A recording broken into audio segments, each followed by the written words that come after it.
ആയിരം കണ്ണുമായി കാത്തിരുന്നു നിന്നെ ഞാൻ.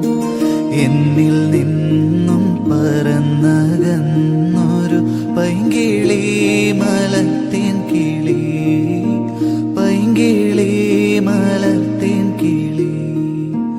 തിന്നലും മകളെയോ കുഞ്ഞു തുമ്പി തമ്പുരുമിട്ടിയോ,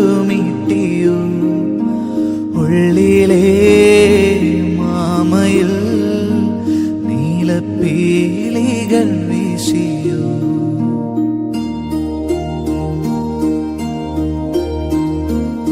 എന്റെ ഓർമ്മയിൽ പൂത്തു നിന്നൊരു മഞ്ഞ മന്ദാരമേ, എന്നിൽ നിന്നും പറന്നു പോയൊരു ജീവചൈതന്യം.